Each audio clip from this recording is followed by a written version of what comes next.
Hey everybody, in this video I'm going to do a review of the DC Multiverse Green Lantern Alan Scott figure from McFarlane Toys. So I just picked this figure up from a local Gamestop. I had been thinking about this figure for a little bit. I definitely did not want to pay full price for it. It is one of the new McFarlane Collector Edition figures, which basically means that it is $30 instead of $20, and you get a little card stand with it. That's really the only difference I see. Not really sure what's going on here with the price hike. Other than, I mean, McFarlane, I think, is the last toy company to actually do a price hike. So I guess this is just his way of doing it without, just upping the price without, doing anything. So we get slightly different packaging, and we get a card holder, and we'll just, we'll check out the figure. But I have been waiting because I had some rewards points at GameStop, and this figure ended up costing me $22, which is essentially what I'm okay with paying for it. So the original price was $30, and then I think it was like 5% off because I'm a GameStop member, and then I basically got, I had a $5 off and then a $1 off reward certificate, so there we go. So perfectly fine with spending $22 on this figure, but definitely was not about to spend $30 on this figure. And he has been up on the GameStop website for a few days, I have noticed. But he is obviously, GameStop website, you have to spend, I think it's $59 or $79 to get free shipping. So I wasn't about to do that either. So luckily I did find one in the store. Looks pretty good. Definitely, as close as a classic version of Alan Scott that we're going to get. It does say Green Lantern Alan Scott, and then it says Day of Vengeance. The artwork on the back, which is the same as the card, is not from Day of Vengeance. This is the Alex Ross version of Alan Scott. So very, very classic kind of, Justice Society, whatever you want to say, circa 2005, I guess. And then I guess this is the second figure in the line because they are numbered. So this is second figure. I guess Superman is the first. And then you can't see the barcode because GameStop covered it up with their price tag. So it looks pretty good. Like I said, about as close as we're going to get to a classic version here of the Golden Age Green Lantern. The only thing that, is kind of are the big giant, things on his cape. Other than that, it looks pretty good. So let's get him opened and see what we got.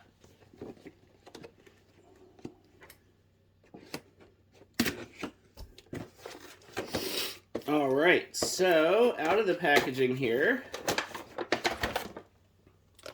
we got Alan Scott there, and we've got, looks like a power effect. We've got a lantern, which is nice to get a lantern, and then his card with the little stand, and that looks to be about it. There is a one of the regular round black figure stands that is attached here like we usually get, so the card is no longer attached to the cardboard backing. And I think the silver DC symbol is new, so I guess that's like an additional paint app, how they're trying to get away with the, the price hike. So everything is tabbed in here with plastic tabs, so let me cut this guy out of here. Even the card and the card holder are all tabbed in, so this will just take me a second to cut him out.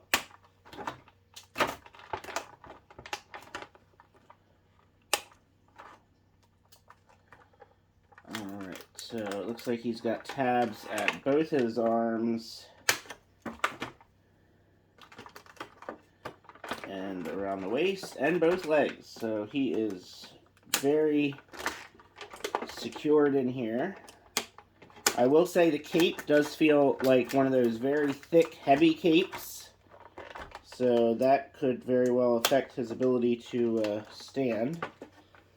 It would have been nice to get a figure stand with this guy, but I guess that was not going to happen. So his lantern popped right out. So this is pretty neat. You know, some translucent green plastic. The handle doesn't move a lot. Like, there's a little bit of movement to it just because it's like kind of gummy plastic. But yeah, I mean, that's pretty cool. Pretty nice accessory. I mean, I feel like every Green Lantern should probably come with a lantern. And then this power effect, same, basically the same color as the lantern. So I guess this slips on his hand. So pretty neat power effect. I don't know if I would use it for this figure.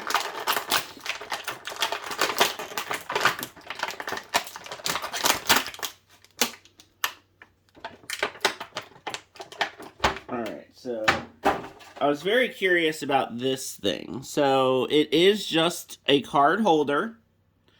So it is just literally designed to hold the card, it looks like. So you can take the card out, and the card has like this silvery kind of shimmer to it, and then you can read Alan Scott's origin story there.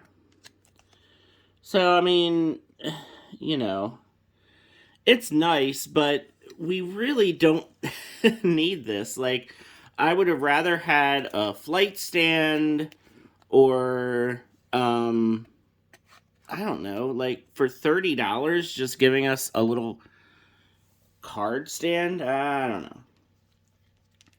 So, the figure, well, let's see. So, here is the Alan Scott Green Lantern figure. It's pretty nice. You know, it has some issues, okay? So the first issue is, you know, these things on the cape really should not be there. I'd rather them not be there and just him have, like, this kind of rope thing. I don't know if this is reuse from the Martian Manhunter figure. I'm not sure what's going on with this, the wrist, because it looks like the new wrist joint, but it also kind of has kind of that ugly ball look to it. But the other wrist doesn't really look like that, so I don't know if this hand is not on there all the way, or if it's just the way that it's bent. But one thing that does kind of bother the comic book nerd in me is Alan Scott's ring should be on his left hand. And this is his right. So they did kind of mess that up. You know, Alan Scott is left-handed, and he should have his ring on his left finger, not his right finger. You know, that's not a huge deal, but it's just one of those little, like, comic book details that they really should have gotten right. If you notice, I'm trying to get him to stand without doing much to him. In the picture, it's right. So on his card, that's his left hand. So it's correct in the Alex Ross artwork, down he goes, but it's not correct on the figure. So I don't know if I have alternate hands somewhere that I could maybe dig out and paint a ring on and switch the hands out. I may try to do that. We'll see. But yeah, it would have been nice if they got that detail correct. So, it is nice that the cape, you know, has, like, the two colors, but this cape is really, really heavy and thick. So, I feel like it's going to weigh him down. The Nightfall Batman had a really, really nice, kind of thinner cape, and that's not what this one is like. The paint details are nice. You know, I don't see any major paint issues. The articulation is what we've come to get used to. Pretty nice articulation. Again, I'm not sure what's going on with this wrist. This elbow is a little stuck, too. This wrist just looks odd to me. I'm not sure. Hips go out. Knees are pretty tight on him. Ankles are also kind of tight, actually. There we go. We've got the toe articulation. Let's see how his head... Yeah, so his head does actually not go up much at all, or down. Not sure what's going on with the neck articulation there. His hair is also kind of sharp, which is weird. So, yeah, as far as, like, looking up and flying, I guess you have to do most of it with the diaphragm, because the head just does not go up that much. So, I mean, you know, let me get him in just like a regular, normal kind of standing up pose. It's just, you know, it's just another example of, I think the figure will look pretty good just kind of standing there on your shelf with the other figures. But in terms of dynamic posing, in terms of doing a lot of kind of more kind of fun, interesting things, not, you know, not really so much. I mean, you can't, you know, he doesn't have a flight stand, which I really think he should have come with for this price. And I am having a heck of a time getting him to stand up. I think most of it is because of the cape. He does seem to have the newer ankles, so I don't think it's his ankles. But yeah, I think, yeah, it's definitely the cape. So the cape is so thick and heavy that in order to get him to stand, you have to, like, lean him way, way forward. And that's how you have to get him to stand. Maybe. Yeah. So, take this out of the way here. So, I don't know if you can tell on camera, but he is leaning way forward, but that's how you have to get him to stand up straight, because of how heavy the cape is. So, I mean, I could play around with him a little more, but, yeah, definitely, in my opinion, not worth 30 bucks.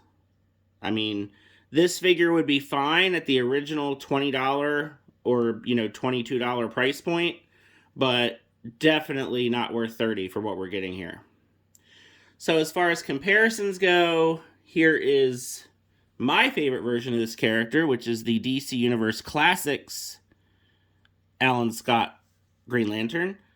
You can see that they got the ring on the correct hand. I like the lantern a little bit better with this one too. So yeah, I definitely prefer the DC Universe Classics figures over the McFarlane figures. If you've watched any of my, you know, review videos, you've heard me say that a few times. But yeah, I mean, they kind of sort of look cool together though. You know, just like older figure, newer figure kind of thing. But it would have been nice if they got the ring on the right hand. That would have been great. So here is Alan Scott next to Kyle Rayner.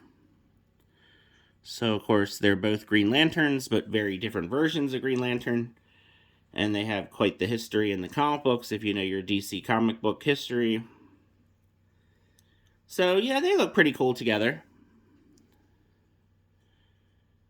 Yeah. So that's neat.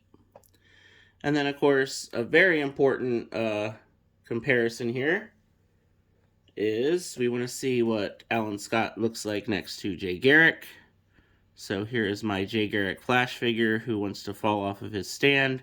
I'm trying to keep him in the running pose that I have him in, but he does not want to stay on his stand, apparently. So let's see if we can get him to stay. There we go. So there is Jay Garrick and Alan Scott together. Yeah, they look pretty cool. So, you know, we've got our beginnings of our Justice Society here. And, yeah, that's pretty neat. So, I know that we've seen that Hawkman, although it's not the, you know, not the classic version of Hawkman that we would need to go with these guys. And I think it'd be great if we could get some more classic versions of the Justice Society. I don't know how deep McFarlane will go, you know, because there's some pretty wild characters from that, era. But it would be great if we could at least get, just a super classic version of Hawkman and Wildcat. Dr. Fate would be fantastic to get a classic version of him, because we've already had quite a few versions of Dr. Fate that have been anything but. But yeah, these two look great. Very happy I was able to get this figure at a lower price, and I will most likely be maybe doing something about the hands, and I'll probably be putting him on a flight stand, because I think that's what he really needs. I guess I could try to put the effect pieces on. Let's see how that will go. Yeah, so I mean that that just fits over his hand. That's super easy. And then I'm sure he can grab onto his lantern pretty easily as well. Maybe. It wasn't as easy as I thought, since the handle is like super soft. But yeah, there we go. So you can outfit him with his accessories pretty easily. Now, if only it was that easy to get him to stand. There we go. And down he goes. So, yeah, it's very hard to get this figure to stand up, mostly because of his heavy cape, and I will continue working on that. So, thanks for watching, have a good one, and take care.